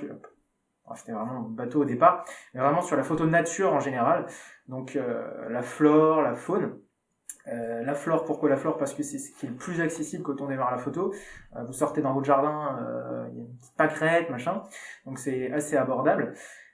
Puis la faune, on se dit c'est très compliqué, c'est difficile à aborder. Alors j'ai commencé vraiment par la macrophotographie, donc c'est la photographie des petites fleurs ou des petits éléments. Donc ça peut être des batraciens par exemple, des champignons, des petites fleurs, des papillons également dans les champs. Donc ce qui est bien avec ça, c'est que au départ on se dit que c'est assez facile, assez simple, assez banal comme passion, enfin comme type de photo, alors qu'en fait c'est très créatif. On peut faire varier les angles, on peut essayer de faire donc à partir de là j'ai commencé vraiment à me lancer dans la vraie photo. Je me suis acheté un appareil photo réflexe, du matériel en plus pour faire ce type de photo, donc il y a des objectifs spéciaux. Et au fur et à mesure, je me suis un peu plus dirigé, j'ai essayé de m'ouvrir un peu plus en termes de domaine de photo. Donc j'ai commencé à faire de la photo entre guillemets animalière, donc plus tout ce qui est des chevreuils, ce genre de choses. Des oiseaux également, donc des martins pêcheurs, des oiseaux qu'on peut trouver en forêt. Le seul problème, c'est que tout ça, ça prend énormément de temps. Donc j'ai pas eu le temps d'en faire énormément au courant de mes études, surtout depuis que j'ai préparé les concours et tout ça, l'école veto et tout. On a une idée en tête, alors il faut préparer un affût, donc rester plusieurs heures à l'affût, il faut faire du repérage, de l'observation, il faut venir en avance. Donc ça prend quand même énormément de temps. Donc j'ai fait un peu d'animalier, mais je me suis quand même beaucoup plus orienté sur la photographie, donc la macrophotographie. Et depuis que je suis arrivé à Nantes, je me suis dit qu'est-ce qui est le plus intéressant dans le coin? Et bien évidemment, il y a la mer à proximité, la côte, la Bretagne. Et du coup, je me suis vraiment ouvert au paysage depuis. Là, par exemple, mon véritable projet cet été, c'est essayer de faire tout le tour, de remonter toute la côte bretonne pour essayer de trouver vraiment des super points photos. Ce qu'il faut aussi se dire, c'est que quand on veut faire la photo, il faut aussi savoir quand est-ce qu'on va faire les photos. C'est-à-dire, par exemple, si on veut un lever de soleil, en été, le soleil, il se lève à 6h, 5h30. Donc si on veut essayer de faire, par exemple, des photos à Quiberon, qui est actuellement mon lieu de prédilection, ceux qui me connaissent l'auront compris, je pense. Il faut partir à 2h du matin, essayer d'être là, parce qu'il y a 2 heures de route et tout. Donc c'est beaucoup de préparation en amont. Et il y a aussi un truc qui est vraiment bien, c'est que lorsqu'on est là, à 5-6 heures du matin, au lever du soleil, il n'y a personne. Et on est vraiment le seul à vivre, en fait, ce moment-là, à vivre, parce que nous, on essaye il y a des techniques qui existent pour essayer de trouver les belles lumières, pour avoir des nuages dans le ciel qui soient bien éclairés et tout. Et on arrive en fait à avoir des moments qui sont assez particuliers, exceptionnels, on va dire. Et être là à ce moment-là, c'est vraiment... on se dit, on est le seul à vivre ça. On a la chance d'être là, et on va pouvoir le partager avec d'autres personnes qui vont pouvoir voir nos photos, qui vont pouvoir apprécier le moment qu'on a pu apprécier nous aussi. Enfin, moi aussi, du coup. Et ça, c'est aussi un truc que j'aime dans la photo, c'est pouvoir partager un moment exceptionnel que j'ai pu vivre. Mais ça prend pas que en compte le truc que je prends, en fait, ça prend tout ce qu'il y a autour. C'est-à-dire tout ce qui est en amont, la préparation, et aussi le côté un peu fou. Pour l'anecdote, ça m'est une fois arrivé, c'était en Autriche, je me suis levé à 1h du matin, j'ai fait 15 km de nuit à la frontale, j'ai fait une vingtaine de kilomètres pour monter sur la montagne, tout là-haut. Donc j'ai fait une grosse randonnée. Moi, je connaissais le chemin et tout, mais il faisait relativement froid et tout, mais tout ça pour une seule photo, quoi. Donc j'étais 1h30 en avance avant le lever du soleil pour essayer de faire mes photos. Après, moi, je suis alsacien, donc je viens du côté des Vosges et tout ça, donc j'ai fait quand même quelques photos du côté des Vosges. La forêt noire, c'est du côté allemand. En hiver, y a la neige et tout, donc c'est vraiment fantastique de pouvoir faire des photos au lever du soleil ou même au coucher du soleil. Dans la neige, c'est vraiment génial, et c'est le même principe, se lever très tôt, profiter des ambiances, en plus on est seul à ce moment-là, profiter des ambiances pour pouvoir les partager ensuite.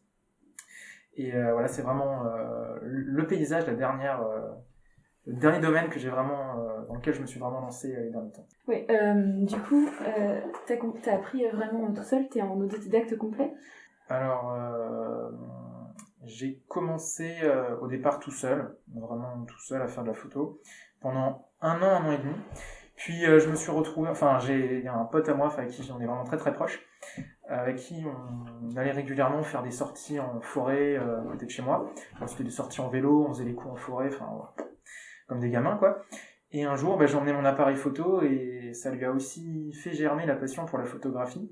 Et depuis, dès qu'on est ensemble, on va faire des sorties photos ensemble et du coup, on a aussi appris ensemble à faire de la photo. On s'est partagé nos techniques, on s'est vraiment, entre guillemets, formé en autodidacte ensemble. Et on s'est aussi inscrit sur des forums photos. Donc ça a permis de présenter ces photos, donc un peu partager ce qu'on faisait. On met nos photos en ligne et du coup, les gens ils commentent nos photos, ils nous donnent des techniques pour les améliorer. Et du coup, ça a permis de faire découvrir d'autres choses, des choses que je connaissais pas, de corriger certaines choses qui n'étaient pas forcément bonnes, et ça m'a permis de progresser aussi. Après, on progresse toujours, il y a toujours des choses à apprendre. Et sinon, j'ai aussi fait partie d'un club photo. Donc ça, c'était vraiment bien parce que tous les ans, il y avait une exposition photo qui était organisée. Donc ça permettait de présenter ces images, de les imprimer en grand. C'était vraiment génial de pouvoir participer à ça et de pouvoir aussi partager son expérience avec les gens qui venaient voir l'exposition. Je trouvais ça vraiment génial.